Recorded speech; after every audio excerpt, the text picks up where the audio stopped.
the Budget and Finance Committee. Those committee members are Freeman, Amobian, Malik, Baylor, and Lombardo. We do have all committee members present except for Councilman Freeman, so Councilwoman Amobian will be chairing today. Whenever you're ready, Madam Chair. Thank you very much. May I have a motion to accept the minutes of our last meeting?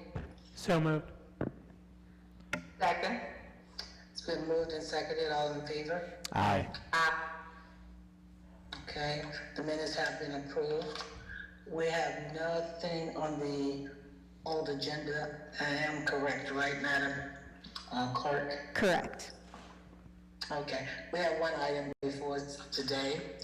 It is ordinance authorizing the purchasing agent or her designee to execute a contract or contracts with Tyler Technologies to extend the Akron Municipal Court's implementation services of the Odyssey Case Management System, CMS, software as a service, SSAAS, and declaring an emergency. And I see our clerk, is that Deborah Walsh? My screen is not very clear. Yes, good afternoon. Okay. You guys go ahead. Yeah, I'll defer to Ms. Wallace and Ms. Jackson to speak on this piece. Thank you. Good afternoon. I'm Montrella Jackson, Court Administrator at Akron Municipal Court. I'm presenting to you today a request for an extension on our Tyler contract. Can you hear me? No? Is it on? Is it on? Is that better? Is it on? How about that? A little bit better? Okay, I'll try and talk louder, which is sometimes hard for me. So I am Montrella Jackson, Court Administrator at Akron Municipal Court. I'm here today with co-presenting with Clerk of Court Debbie Walsh. Our request is pertaining to extension of the Tyler Case Management System contract. As you may recall, we first started the project in the beginning of, it's been about a year and a half. We started in the midst of the pandemic. And so we're here before you today requesting additional extension on the project. The cost for the extension is $511,000.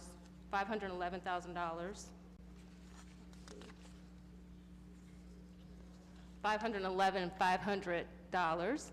And also we wanted to just share that we were awarded a grant under the American Rescue Protection Act for a good portion of that amount, and I will defer to my co-presenter for any additional statements she'd like to make.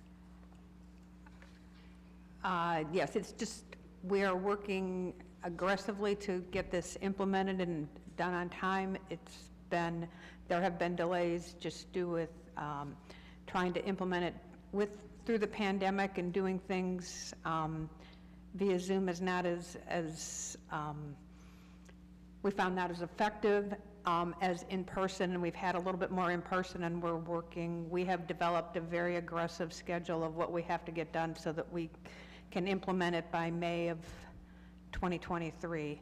So we have a very aggressive schedule, and this is what the extension would be to get us through to May of 23.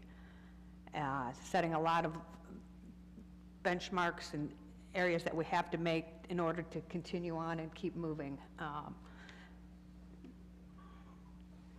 I would like to add, I'm sorry, I would also like to add that we were successful in rolling out the probation portion of the case management system. That went live in August, and it was a very successful rollout. The team is very happy with that product. So with a delay, are you getting the latest version of the technology they have?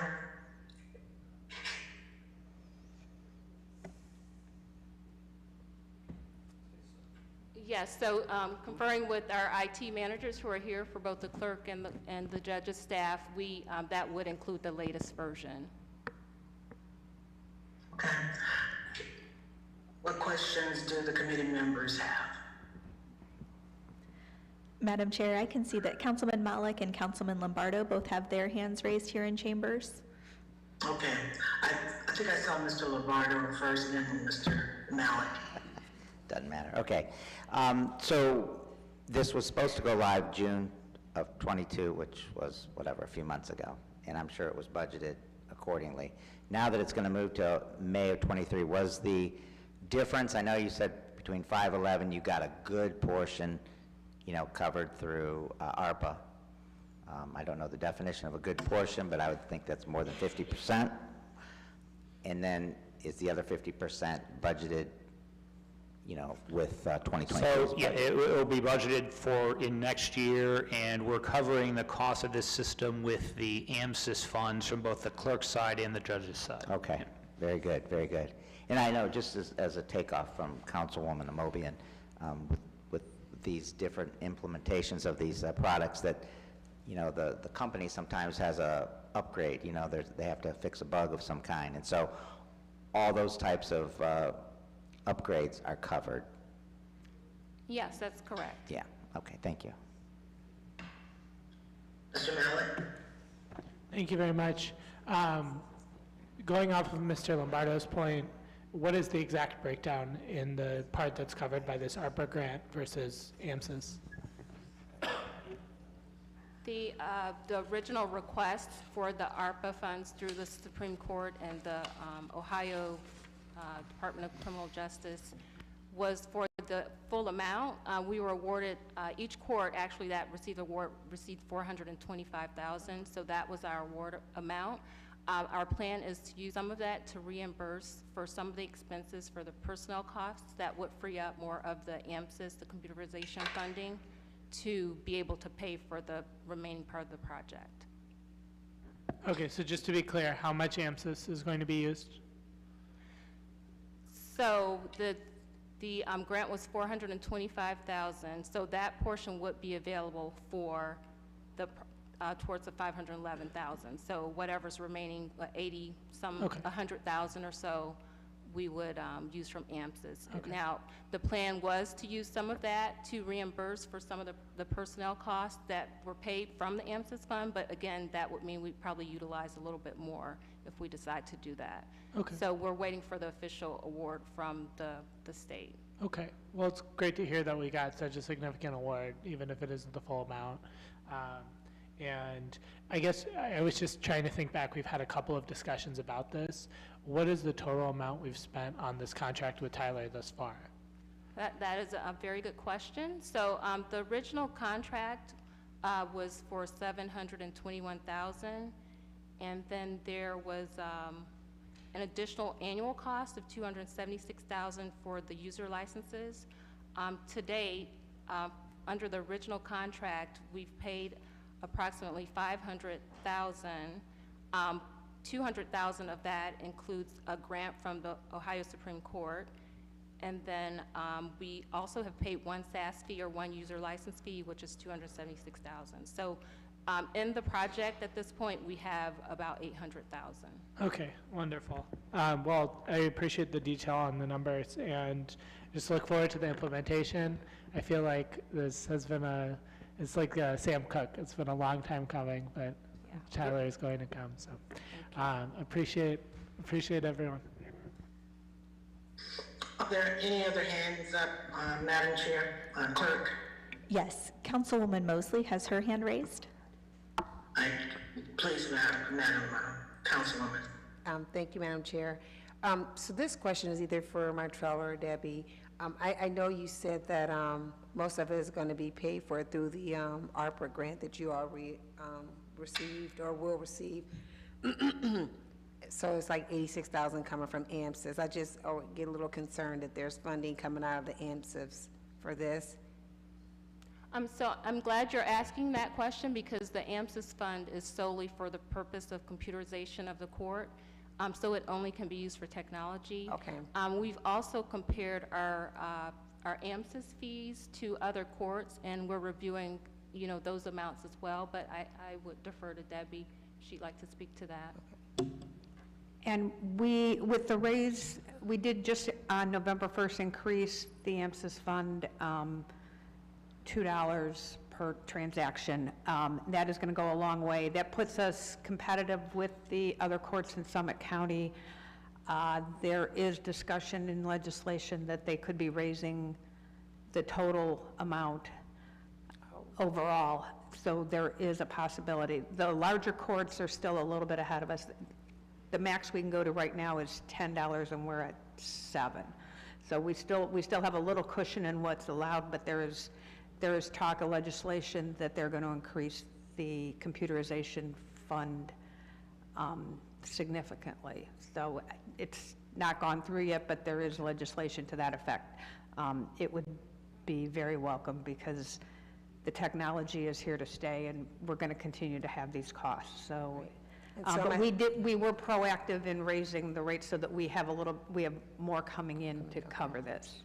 Okay, and then my final question is maybe for Larry, I know this is software. None of this is going to be hardwired, is it? Like, there's nothing hardware about this, seeing that we're all about, you all are about to move to OKSIC. So that was my concern as well, is just software, not hardware, not hardwired, correct? That's correct. It's a cloud-based system. The on-premise system was quite costly with the servers that would have been required. So this way we feel comfortable with the expertise and the resources that Tyler would be able to provide for a cloud-hosted system. Okay, all right, thank you, congratulations. Thank you. Madam Are there Chair, any questions from other council persons? Madam Chair, I just had a follow-up. Oh, go ahead, Mr. Fallon. So just to be clear, because it's a cloud-based system, we'll always have the latest version because it's subscription-based? Yes, that's correct. Okay, thank you very much. You're welcome. Are there other hands from other council members? Madam Clerk? Yes, Madam Chair, Councilman Lombardo has his hand raised here in chambers. Please go ahead, Mr. Lombardo. Okay, and this is kind of a takeoff with Councilwoman Mosley here, because I just thought that, so yeah, it's cloud-based and everything, but our hardware can handle this system, no doubt. You know, it's kind of like, I don't know, I bought a laptop. Sometimes they don't take the previous, you know, it has to take a Microsoft version, or it won't take Microsoft, one of the two. But our hardware can handle all this.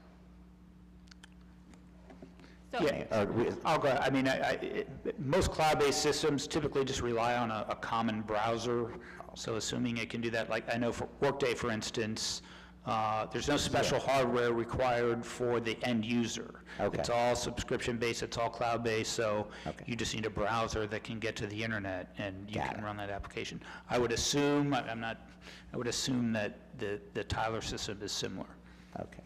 that's correct, and we did receive the specifications of what's compatible with the Tyler system, and so our team has worked through those, including even what version of Microsoft 365 and what types of licenses we Okay. need for our 100 or so staff. Right, right. Okay, good. And then the other thing is, you know, I haven't been to court lately.